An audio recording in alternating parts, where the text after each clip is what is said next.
Good morning. मैंने जो question last class में दिया था, किसी ने किया है? मेरे को किसी ने भेजा था, किसने भेजा था? अल्केश ने भेजा है सर ना? यस मैंने भी सर। कर लिया। यस तो सर। मैंने भी किया है। कर लिया? Yes sir. ठीक है, तो मुझे भेज देना। ठीक है, और चलो आप थोड़ा सा डिस्कस कर लेते हैं उस क्वेश्चन को, है ना? फिर देखते हैं, उसका सॉल्यूशन भी कर ही लेंगे अभी, यस सर।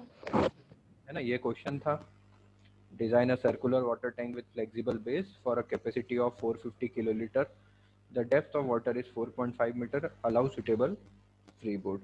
तो मैं स्टार्ट करूंगा पूर्वी से। पूर्वी बताओ क्या किया? सर फर्स्टली तो मैंने जो किलो कैलोरी था हमारा, उसको मीटर क्यूब में चेंज किया, लेकिन कोई चेंजेस आएंगे नहीं वहाँ पर, हमारा 450 मीटर क्यूब हो जाएगा। देन मैंने हमारा जो कंक्रीट था वो M25 अज्यूम किया है। उसके बाद हाइट हमारे पास गिवन थी जहाँ तक हमको वाटर फिल करना है। उसके बाद मैंने फ्री बोर्ड 200 mm लिया है। देन उसको कैलकुलेट करके टोटल हाइट निकाली हमारे टैंक की। देन परमिसिबल स्ट्रेंथ जो हमें IS 3370 पार्ट 2 से टेबल नंबर 4 से मिलती है स्टील की, वो मैंने ले ली। देन उसके बाद कंक्रीट की जो हमारी परमिसिबल स्ट्रेस थी वो मैंने ले ली। उसके बाद सर मैंने डायमीटर कैलकुलेट किया। Then hoop tension step calculate देखते किया। हैं। मेरे को बस इतना बताओ पूर्वी, आपका ASG कितना आया? एरिया ऑफ स्टील निकाल क्या? पहले हुक टेंशन की वैल्यू बताओ, हुक टेंशन कितना आया? हुक टेंशन सर मेरा आया 254.47। चलिए ठीक है, बस ठीक है। और किसने किया? अजय तुमने किया? यस सर मैंने किया। अजय बताओ, एरिया ऑफ स्टील कितना आया तुम्हारा? सर AST कैलकुलेट जो किया है वो 2160 आया, मतलब 2116 mm में। 2116। 16। ठीक है, ये रिक्वायर्ड है या तुमने जो निकाला है वो? मतलब सर रिक्वायर्ड। यस, ये रिक्वायर्ड है कैलकुलेटेड। ठीक है, और किसने किया? और कोई नहीं? चलो एक बात तो लगभग सभी ने M25 कंक्रीट लेके ही किया था। अजय तुमने यस भी सर। M25 ही यस लिया? सर। Yes sir. हाँ, अल्केश ने भेजा था तो वो भी M25 लिया था। लेकिन एक बात ध्यान रखना, मैंने आपको नए IS कोड के हिसाब से बताया था। पहले के IS कोड में हम M25 लेते थे, है ना? अभी भी लेते हैं, मैं मना नहीं करूंगा उस चीज़ को, ठीक है। लेकिन लेकिन मैंने आपको यहाँ पहले ही एक उसमें समझाया था रिक्वायरमेंट में, बेसिक रिक्वायरमेंट में, कि हम M30 से नीचे का नहीं लेंगे अनटिल एंड अनलेस मुझे बोला ना गया हो, ठीक है।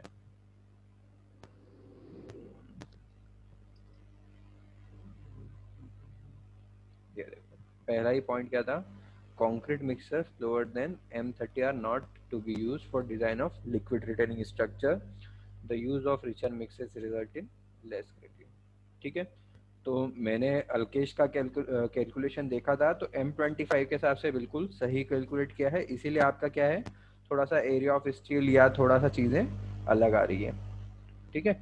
मतलब बहुत ज़्यादा अंतर नहीं है, 100 mm² या इसका ज़्यादा अंतर नहीं आ रहा है, तो ठीक है ना? तो पहली बात आप ये याद रखोगे, मैंने आपको उस दिन भी कहा था कि अनटिल अनलेस आपको क्वेश्चन में गिवन हो कि हमको क्या स्ट्रेंथ का कंक्रीट या मटेरियल यूज़ करना है, नहीं तो हम क्या करेंगे, जो परमिसिबल है मिनिमम नए कैलकुलेशन के हिसाब से, है ना, नए IS कोड के हिसाब से, क्योंकि अभी से करोगे तो आदत पड़ेगी, आगे जाके वो चीज़ ध्यान में रहेगी, ठीक है। तो मैं किसी को गलत नहीं बोल रहा हूँ, ठीक है। बस आपको क्या करना है, M25 की जगह M30 के कंक्रीट से उसको यूज करना है, ठीक है। तो अपन सॉल्यूशन देख लेते हैं इसका, ठीक है। मैं आपको सॉल्यूशन बता देता हूँ इसका।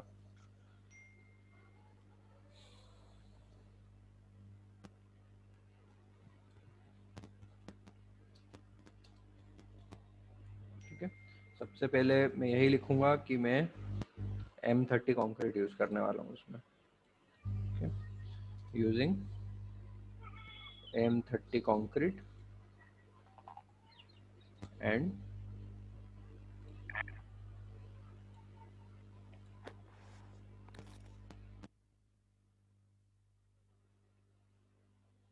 M30 concrete and Fe415 steel, ठीक है। तो सबसे पहले हम निकालेंगे capacity of tank. Capacity of tank ठीक है, जो कि हमको गिवन है कि हमको कितना पानी लेना है, 450 किलोलीटर। ठीक है, तो 450 किलोलीटर को हम यदि चेंज करेंगे लीटर्स में, तो ये हो जाएगा आपका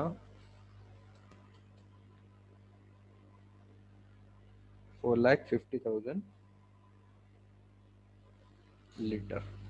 ठीक है, अब इसको मीटर क्यूब में चेंज करेंगे तो डिवाइड बाय 1000 करेंगे,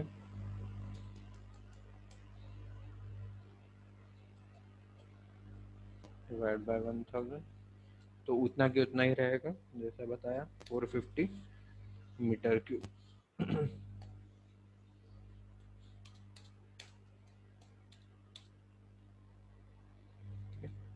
अब taking 200 mm free board, generally इतना ही लिया जाता है।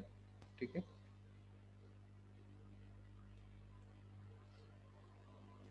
तो इफेक्टिव डेप्थ हमारी कितनी हो जाएगी, हमको depth of water 4.5 metre water tank में गिवन है।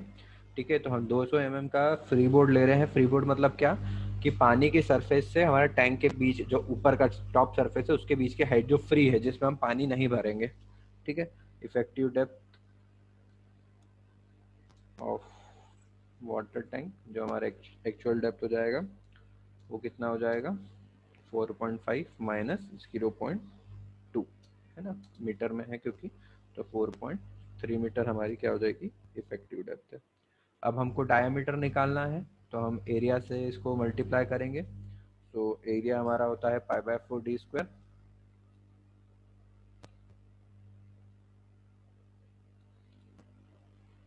ठीक है, π/4 इंटू d²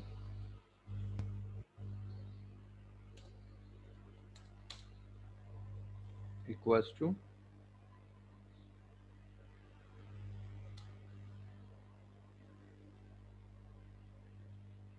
450। ठीक है, डी कितना हो जाएगा हमारा,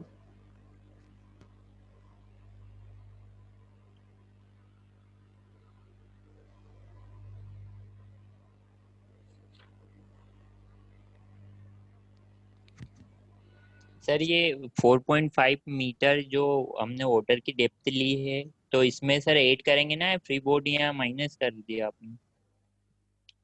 नहीं, the depth of water is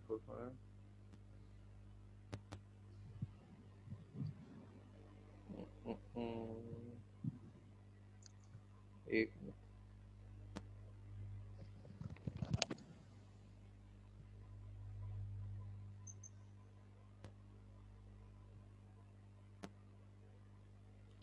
book में इसको माइनस किया है, इसका मतलब जो डेप्थ ऑफ वाटर टैंक होगा, ये जो दिया है ना, depth of water tank is yes sir, 4.5 जब यस है ना, ये डेप्थ ऑफ वाटर नहीं है, ये डेप्थ ऑफ वाटर टैंक है। सर, मैंने ऐड कर दिया था क्योंकि वो नहीं, मिस्टेक के यस सर, कारण। मैंने भी ऐड मैंने करके भी किया ऐड क्योंकि किया। उसमें लिखा था वाटर अलाउ। नहीं, यस सर, मैंने क्वेश्चन में तो सही लिखा है कि मतलब क्वेश्चन में ये लिखा है depth of water is 4.5 metre, but इसमें भी वो फ्री बोर्ड माइनस कर रहा है। तो जनरली आपको टोटल डेप्थ दी हुई रहती है ना, हम फ्री बोर्ड को ऐसा लेते नहीं है, मतलब फ्री बोर्ड प्लस बहुत रेयरली ऐसा होता है कि हमको फ्री बोर्ड प्लस करना, हमेशा माइनस ही करना होता है वैसे, क्योंकि हमको इफेक्टिव डेप्थ निकालनी होती है ना। तो 4.5 मीटर, हाँ इसमें डायग्राम में देखा बेटा, क्वेश्चन में गलती है, 4.5 metre depth of water tank है। ठीक है, टोटल डेप्थ है ये 4.5 मीटर, इसको करेक्ट कर लो। ठीक है, कोई प्रॉब्लम है ना, तो 0.2 हम माइनस करेंगे तो 4.3 मीटर हो जाएगा। 5/4 इसको, इसमें बुक में भी कुछ मुझे गलती लग रही है, जरा इसको कैलकुलेट करना कितना आ रहा है। 5/4 इंटू d², तो हमको यहाँ से d की वैल्यू निकालनी है ना। d हमारा क्या हो जाएगा, 450 इंटू 4, है ना, डिवाइड बाय 5, और बाकी पूरा अंडर रूट में।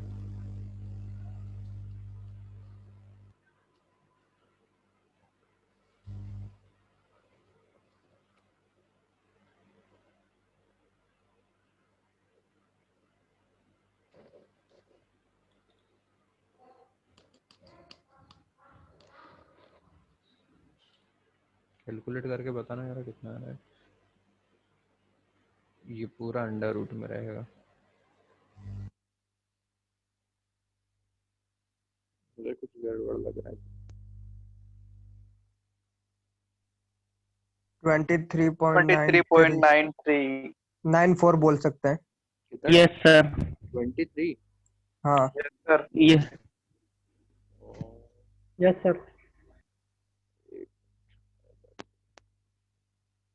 हाँ, एक चीज मल्टीप्लाई करना भूल गया ना, सॉरी। वही तो बोल रहा हूँ, क्या मिस्टेक हो गई, बुक में गलती है वो। एक तो हाइट का मल्टीप्लाई नहीं हुआ। या ये पाई बाय 4 डी स्क्वायर हो गया इनटू हाइट का मल्टीप्लाई नहीं हुआ ना इसमें। तो हाइट का, सॉरी, हाइट कितनी लेंगे हम? 4.3, जो इफेक्टिव है हमारा, है ना। हमको तो ये यहाँ क्या निकालना है, डायमीटर निकालना है। तो हम वॉल्यूम ऑफ द क्या ले रहे हैं, वॉल्यूम ऑफ वाटर को, क्योंकि देखो यहाँ ऊपर हम क्या लिख रहे हैं, कैपेसिटी ऑफ मतलब ये 450 किलोलीटर क्या है आपका, वॉल्यूम ऑफ वाटर है, ठीक है। तो हम इसमें पाई बाय 4 डी स्क्वायर और इफेक्टिव डेप्थ का मल्टीप्लाई करेंगे, तब तो हमको वॉल्यूम मिलेगा। तो ये फॉर्मूला क्या हो जाएगा, 450 इंटू 4 और फिर पाई मल्टीप्लाई बाय 4.3। अब करना कितना आ रहा है, और फिर टोटल का अंडर रूट है।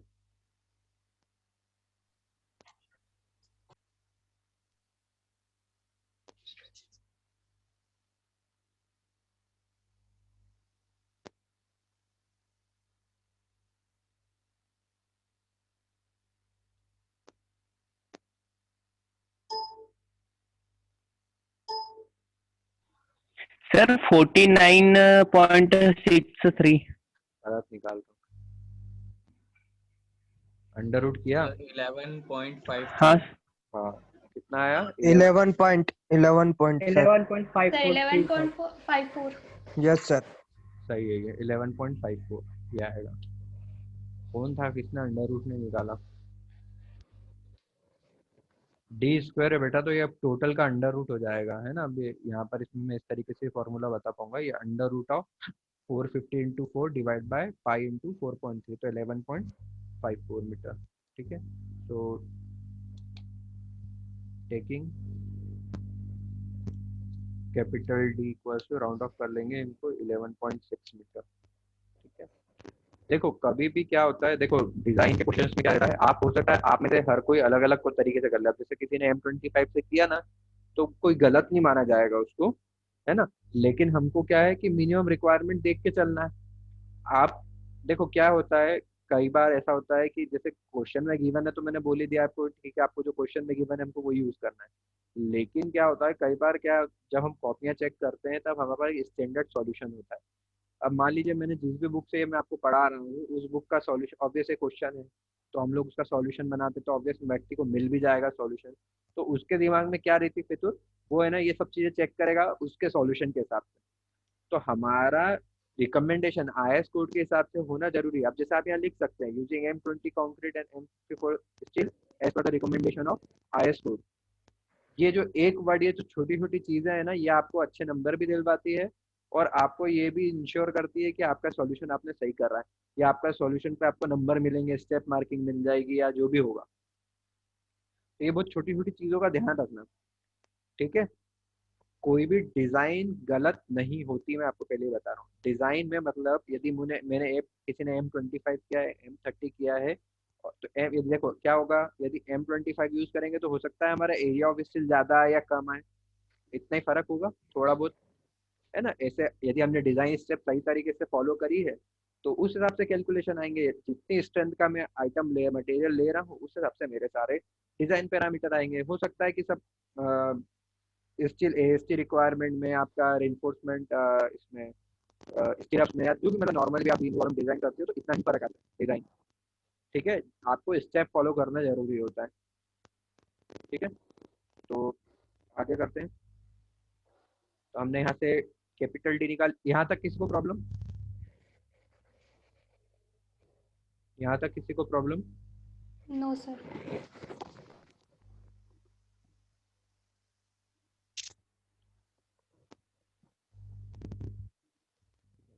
तो नेक्स्ट स्टेप पे हम अब डिजाइन कांस्टेंट्स निकालेंगे, ठीक है।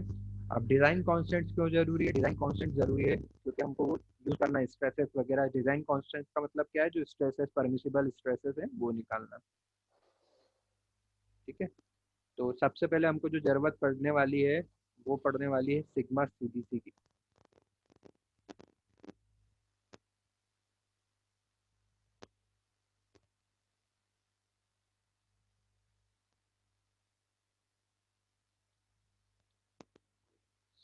सिग्मा सीबीसी की जरूरत पड़ने वाली है।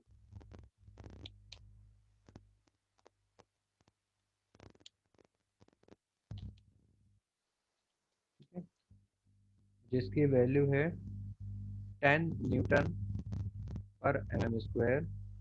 ये मैं M30 कंक्रीट के लिए लिख रहा हूँ। ठीक है, क्लियर है? Okay sir.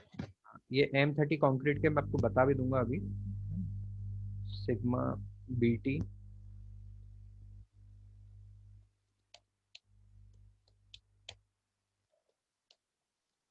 ठीक है, सिग्मा BT है 2.0 न्यूटन पर एम स्क्वायर।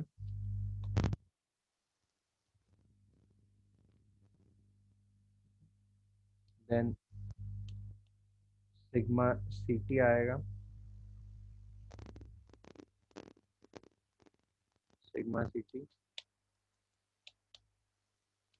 जो कि आपका आएगा 1.5 newton per m square.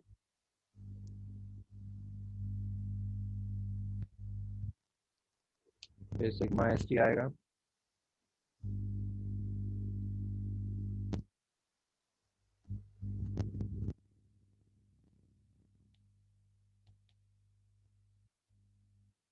Sigma ST आपका है 130 न्यूटन पर एम स्क्वायर। ठीक है, अब ये देखो ऊपर के जो तीन चीजें हैं वो हमारा कहाँ जा रहा है? IS कोड 3370 टेबल नंबर 1 और 2 से आया है ना। एक बार दिखा देता हूँ आपको।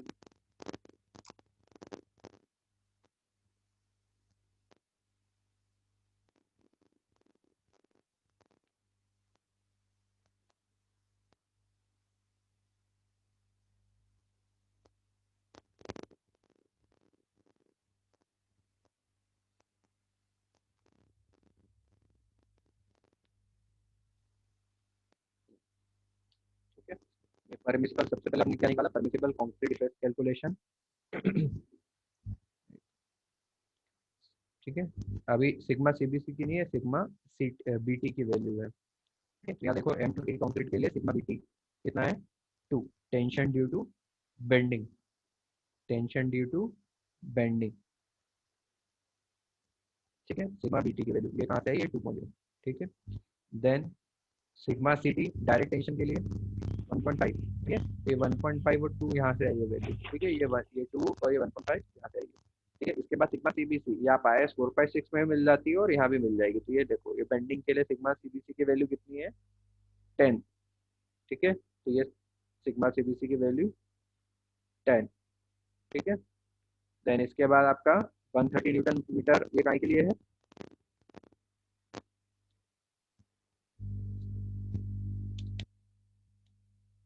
और AP 415 स्टील के लिए है ना ये। 41, यस सर। ऐसी वैल्यू ये रही table number 4 130 high strength HYSD बार। हम Fe415 यूज कर रहे हो, HYSD बार होता है तो उसकी परमिसिबल स्ट्रेस ये चीज है। ठीक है, अब हम क्या निकालेंगे? अब हम निकालेंगे modular ratio M 280 upon 3 into sigma CBC। तो 280 अपॉन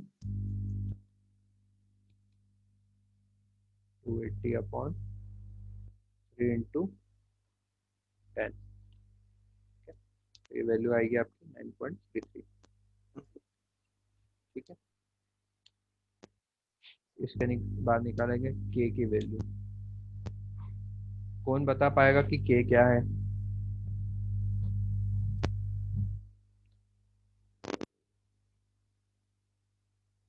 किसी ने पढ़ा है आज तक? के की वैल्यू पढ़ी है क्या?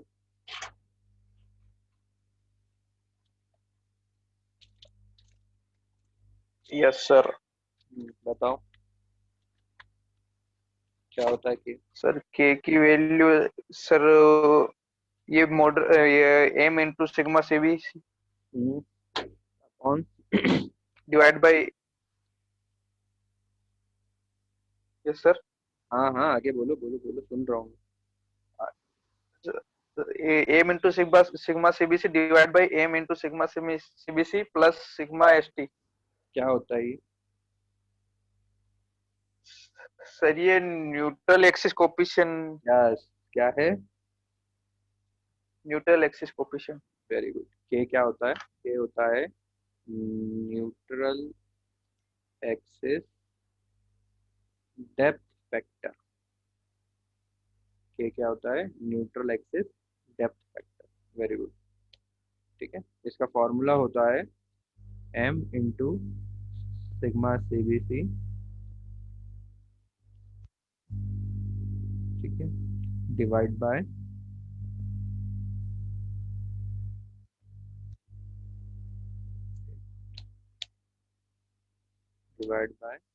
m sigma CBC plus sigma ST plus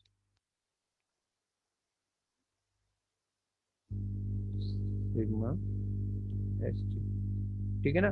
formula आप सही तरीके से लिखना, जो मैं बोलता हूँ फॉर्मूला तब वही लिखा करो। m sigma CBC divide bye m into sigma CBC plus sigma ST. ठीक है, क्लियर है ये?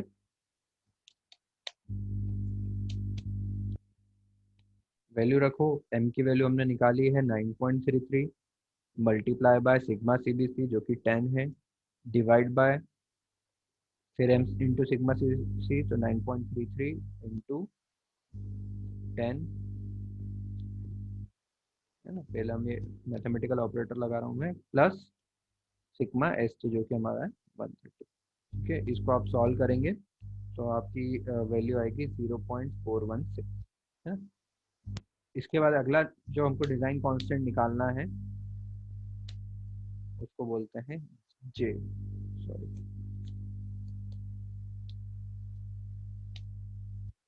जे। जे क्या होता है? Lever arm coefficient. Yes, very good. इसको क्या बोलते हैं? जे को lever arm coefficient. Lever arm क्या होता है? सर ये 1 minus k divide by 3 into, sorry sir ये याद नहीं। जे को क्या बोलते हैं हम? लीवर आर्म फैक्टर बोलते हैं। ठीक है, जे को क्या बोलते हैं हम? Lever arm factor. वैसे मैंने देखा नहीं कौन आंसर दे रहा था वैसे। गोविंद है। अच्छा, गोविंद तुमने कब पढ़ा ये अभी उसमें आरसीसी 1 में पढ़ा ये? नहीं सर मैंने यूट्यूब से पढ़ा था। अच्छा, अभी डिजाइन देखी होगी। Yes sir. ठीक है, जे क्या, वेरी गुड। तो जे क्या, देखो हम लोगों को, हमारे टाइम पे क्या फायदा था कि हम लोगों को 2000, जब मैं मतलब बीटेक कर रहा था, मतलब फाइनल ईयर में था मैं 2013 में, तब हमारे 100 मार्क्स के पेपर होते थे हमारे भी। और उस वक्त हमको 5 यूनिट होती थी जिसमें वर्किंग स्ट्रेस मेथड भी बहुत अच्छे से पढ़ाया जाता था। ठीक है, मतलब ऐसा होता है, वो ऑप्शनल होता है कि आरसीसी 1 में यदि कोई व्यक्ति आपको वर्किंग स्ट्रेस में, मैं आज भी आरसीसी 1 पढ़ाता हूँ ना, तो मैं भले चैप्टर हो या ना हो, मैं वर्किंग स्ट्रेस मेथड भी पढ़ाता हूँ, जो बेसिक ये फॉर्मूले वगैरह हैं। कारण यही है कि आज मैं आपको यदि बेसिक चीज़ें नहीं पढ़ाऊंगा, क्योंकि आज आप भी यदि आज पुराने किसी स्ट्रक्चर डिजाइनर के पास जाओगे ना, और जो मतलब आज भी काम कर रहा है, तो वह आज भी प्रीफर करता है वर्किंग स्ट्रेस मेथड को। मतलब वो थोड़ा सा इजी होती है ना। मैं इजी तो, पर अभी इकोनॉमिक का पर्पज से, जैसे हमारे छोटे मोटे हम जो घर बनाते हैं ना, वो वर्किंग स्ट्रेस मेथड से भी बना सकते हैं, कोई प्रॉब्लम नहीं आती है उसमें, है ना। और हम इसलिए पढ़ाते हैं, मैं इसलिए पढ़ाता हूँ क्योंकि अब यहाँ आके जैसे अभी जरूरत पड़ी, तो अब कई लोगों ने, जितनों ने भी क्वेश्चन सॉल्व किया है, क्या ये सब चीजें निकाली थी क्या? पूर्वी सबने नहीं निकाला? सर। हाँ, नो सर। नहीं सर, एम नो जे के सर। नहीं निकाला। नहीं निकाला? नहीं सर। ठीक है, चलो अपन निकालते हैं, इसको बोलते हैं लीवर आर्म फैक्टर जे। ठीक है, अब इसकी वैल्यू कैसे निकालेंगे? अब एक्चुअली में लीवर आर्म का जो फॉर्मूला होता है वो होता है a into a equal to 1 - k/3 into d, जिसमें के आपका न्यूट्रल एक्सिस डेप्थ फैक्टर है और डी आपका जो डेप्थ होती है। ठीक है, इसके अलावा हम मोमेंट ऑफ रेजिस्टेंस में भी निकालते हैं। तो जो जे होता है, जे का फॉर्मूला एक्चुअली में क्या होता है, 1 - k/3, ये इसका फॉर्मूला होता है। ठीक है, जे इक्वल टू क्या होता है, 1 - k/3, तो 1 माइनस, सॉरी, 1 - के की वैल्यू कितनी आई है, 0.416, ठीक है, डिवाइड बाय, आप ये वैल्यू निकाल के देखेंगे तो आई थिंक 0.85 आई। 0.86। ठीक है, 85 लिखा हुआ है, कोई बात नहीं। इसके बाद निकालेंगे आर। आर क्या होता है बेटा?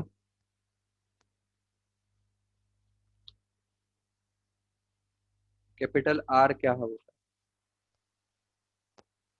Moment of resistance factor. है? ये तो क्यों सो मोमेंट ऑफ रेजिस्टेंस फैक्टर। ठीक है, फैक्टर। हाँ, देखो मैं क्या होता है, मोमेंट ऑफ रेजिस्टेंस किसी को पता है? मोमेंट ऑफ रेजिस्टेंस क्या होता है?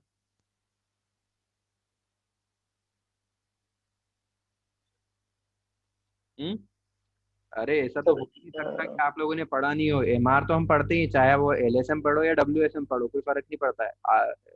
मोमेंट सर बताओ बताओ बताओ। लीवर आर्म इनटू हम्म, दो।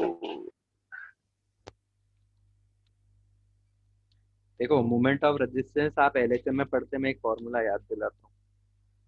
इट्स अ फोर्स इन तो कंप्रेशन तुमको बताता हूँ, लीवर आर्म। ये दिख रही है कॉपी, ये मेरे मेरे कॉलेज की है, मेरे टाइम की कॉपी। सारे फॉर्मूले ए लिखे हुए डब्ल्यूएसएम मेरे टाइम के। अरे कोई तो बताओ, एलएसएम में सर मोमेंट। जो भी फोर्स है इनटू लीवर आर्म। हाँ, कब यूज करते हैं? अच्छा, मोमेंट ऑफ रेजिस्टेंस हम क्या एलएसएम में यूज करते हैं या नहीं निकालते हैं, या नहीं निकालते हैं moment of resistance? Sir sir निकालते हैं। निकालते हैं सर। निकालते हैं ना, मोमेंट ऑफ रेजिस्टेंस तो निकालते हैं ना। देखो इसमें yes sir.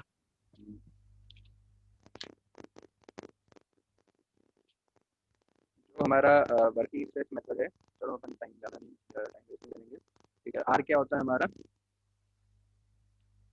1/2 into sigma CBC. हाँ, एक मिनट बेटा, मोमेंट ऑफ रेजिस्टेंस फैक्टर बोल सकते हैं इसको आप। Yes sir. क्या होता है बेटा? 1/2। 1/2 इंटू हाँ, into sigma CBC into k into j.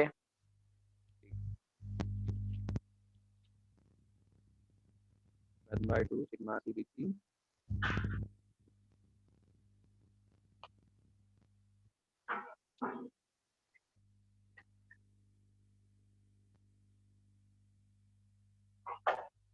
1/2 sigma CBC into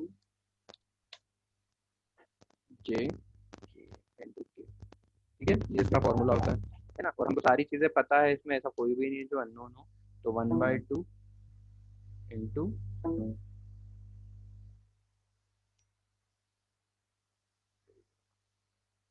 camera बंद हो गया मेरा, चलो ठीक है कोई नहीं बात। 1/2 इंटू सिग्मा सीबीसी की वैल्यू है हमारी 10। ठीक है, मल्टीप्लाई बाय जे की वैल्यू है हमने निकाली 0.85, मल्टीप्लाई बाय के की वैल्यू हमारे पास है 0.416। ठीक है, तो इसको हम सॉल्व करेंगे तो आर की वैल्यू जो हमारी आएगी वो आएगी 1.7। 1.768।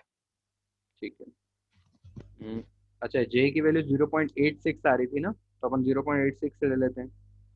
ठीक है, आप कैलकुलेट करो कितना आ रहा है 1.86 के साथ में। एक मिनट सर। मेरे ख्याल से इतना ही आ रहा होगा 1.78। हाँ ठीक है। सेम है सर। हम्म, 788।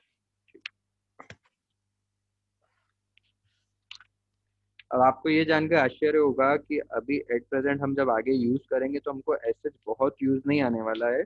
ये जो सारे हमने फैक्टर्स निकाले हैं, हम चाहें तो बिना फैक्टर के भी निकाल सकते हैं, लेकिन क्या होता है कि वाटर टैंक हमेशा वर्किंग स्ट्रेस मेथड से होता है और ये उसकी बेसिक स्टेप्स में कई बार आ जाता है। जैसे कि आपको मतलब ये सब चीज़ें निकालनी रहती है। ठीक है, ये जरूरी नहीं है, मैं आपको बता रहा हूँ पहले ही। मैंने सिर्फ आप लोगों को इस वजह से बताया है कि ताकि आप ये लोग सीख जाएं, है ना, क्योंकि आगे वाले कुछ क्वेश्चंस में हमको इन चीज़ों की ज़रूरत पड़ेगी। जब हम बाकी के वाटर टैंक करेंगे ना, तब ये चीज़ें आ जाएगी ना, तो अपने को दिक्कत आएगी, इसलिए मैंने इसमें बताया, क्योंकि आप जितने लोगों ने भी इसमें सॉल्यूशन किया होगा उनको ज़रूरत ही नहीं पड़ी होगी इस चीज़ की, यस सर। है ना। हाँ, तो ये बात का ध्यान रखना। लेकिन हमको कांस्टेंट निकाल के रखने पड़ते हैं। तो अब अगला स्टेप है हमारा डिज़ाइन ऑफ हुक टेंशन। ठीक है,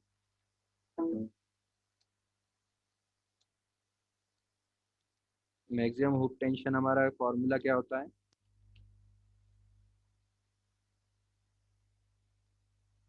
gamma into H into D by 2। D/2 yes sir.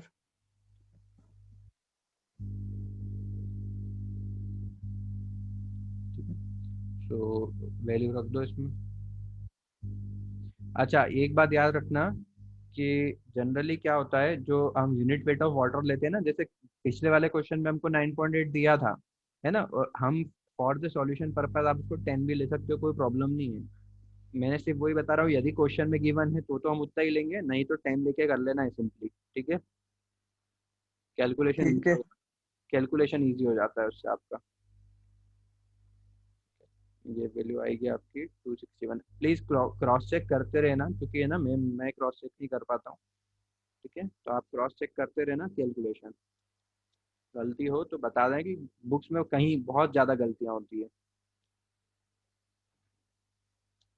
ठीक है, हुक टेंशन आ रहा है 261 kilo newton per metre height of the wall. ठीक है, अब एरिया ऑफ स्टील रिक्वायर्ड निकालेंगे हम।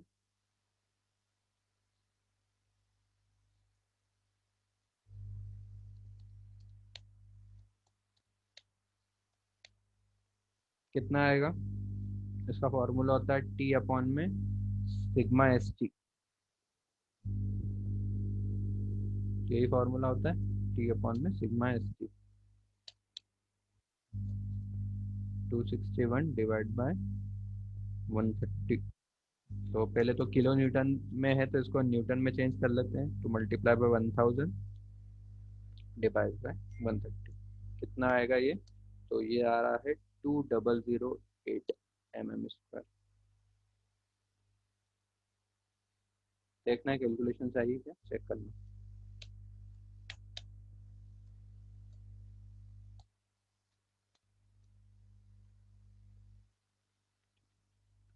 तो यूजिंग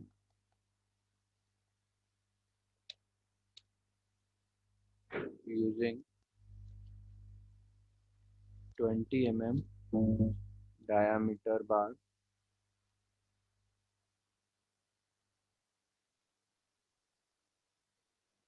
यूजिंग 20 diameter बार लिख लीजिए, हुक्स लिख लीजिए, यूजिंग 20 diameter हुक्स। तो स्पेसिंग निकालेंगे। देखो, इतना कैलकुलेशन तो सबको आता होगा कि अब 2008 mm² ये ज़्यादा एरिया होता है। ठीक है, और वॉल की थिकनेस लगभग लगभग अभी हम निकालेंगे भी तो वो देखो 200 mm से ज़्यादा बहुत रेयरली आती है, 150-200 mm से ज़्यादा। ठीक है, थिकनेस ऑफ वॉल। तो उस हिसाब से आपको एरिया ऑफ स्टील, आपका जो एरिया साइज है जो है बार का, वो बढ़ा के चलना पड़ेगा। ठीक है, तो हम 20 डायमीटर हुक ले रहे हैं, तो स्पेसिंग निकाल सकते हैं यहाँ से। अब मैं फिर से नहीं बताऊंगा कि स्पेसिंग कैसे निकालते हैं। एक बार का एरिया कितना आएगा यहाँ पर? 314। ठीक है, इंटू 1000 डिवाइड बाय जो कि हमारा एरिया ऑफ स्टील आता है। तो यहाँ से हमको जो स्पेसिंग मिली है वो मिली है 156 mm। ठीक है, so hence provide 20 mm diameter hooks at 150 mm center to center at the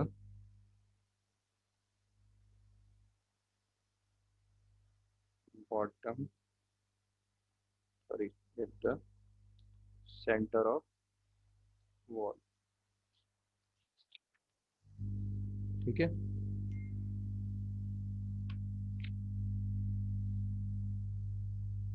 इसको एट द बॉटम भी लिख सकते हैं हम, क्योंकि स्पेसिंग ऊपर हाफ के बाद हम स्पेसिंग बढ़ा देते हैं, तो at the bottom at the centre of wall.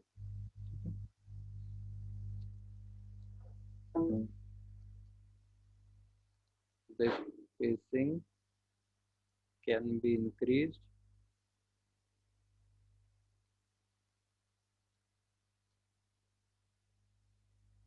near the top, say 2 meter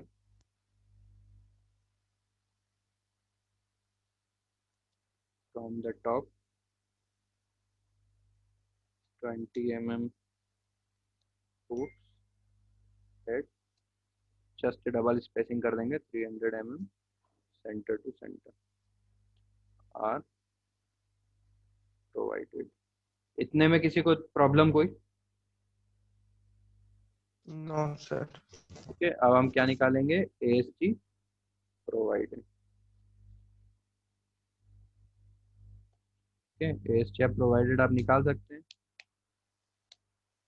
ठीक है ना, जो कि लगभग आएगा 2093 mm². इतना अब आना चाहिए थोड़ा सा, है ना. ये चीजें मैं स्किप कर रहा हूँ, है ना. AST प्रोवाइडेड कैसे निकालेंगे? हमने जो जो हमने नंबर ऑफ टोटल बार से कम. जी जी जी, टोटल एरिया जो है, हमने एरिया से हम स्पेसिंग हम डिवाइड करेंगे तो हमको नंबर ऑफ बार आ जाएंगे. तो एक्चुअल नंबर ऑफ बार में उस एक बार का एरिया मल्टीप्लाई कर देंगे तो हमको एक्चुअल स्केल मिल जाएगा. ठीक है, यहाँ तक कोई प्रॉब्लम किसी को? ठीक है यहाँ तक? Yes sir.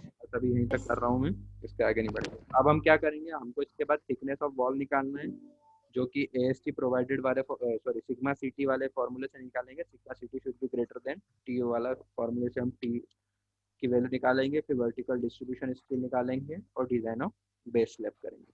ठीक है, okay. Yes sir. Yes sir. Yes sir. Yes sir. ठीक है.